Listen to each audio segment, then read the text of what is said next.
what do we mean by a nation? One people, one aspiration, one goal. May not necessarily be one language, but one identity.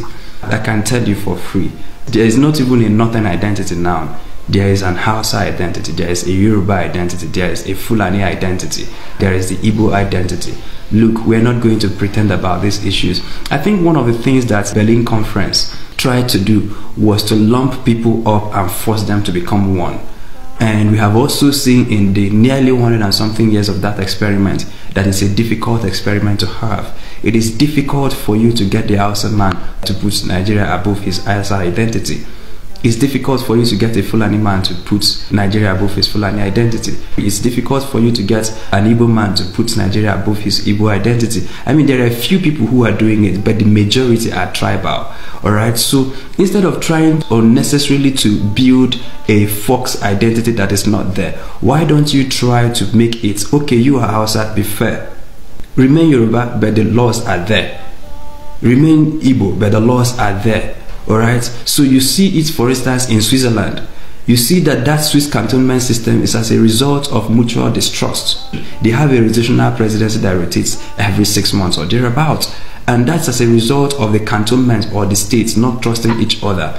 And so where you have that people are not able to submit that their identity for it to be subsumed under a larger national identity, then what you can do is set the template for fairness. If an Igbo man is there, what is the limit of what you can do to others? If an Hausa man is there, what is the limit of what you can do to others? If a Yoruba man is there, what is the limit? Can we whittle down the powers of the office of the president? And that's what you see by the agitations for regionalism. Can we whittle down the power of the person there so that if an Hausa man is there, Yorubas can develop on their own without him?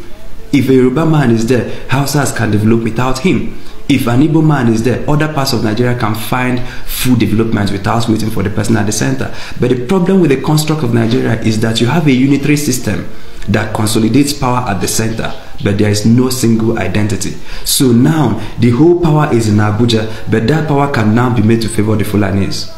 The whole power is in Abuja, but that power can be made to favor the Igbos.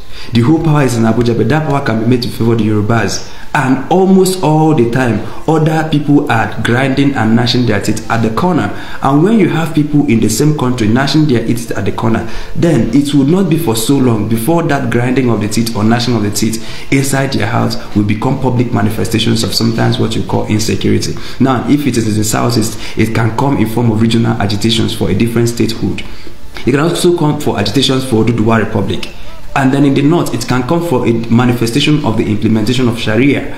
Or sometimes it can manifest itself as Boko Haram. Sometimes it can manifest itself as banditry. Sometimes it can manifest itself as a supposed Fulani headspan issue. But these are people who are eating away at the power of the center. These are people who are challenging the authority of the center. So instead of having those violent armed confrontations, why don't we decentralize power to make it so much so that even if we have an Hausa president, the Yorubas feel confident of what they can achieve on their own, irrespective of what is happening in Abuja?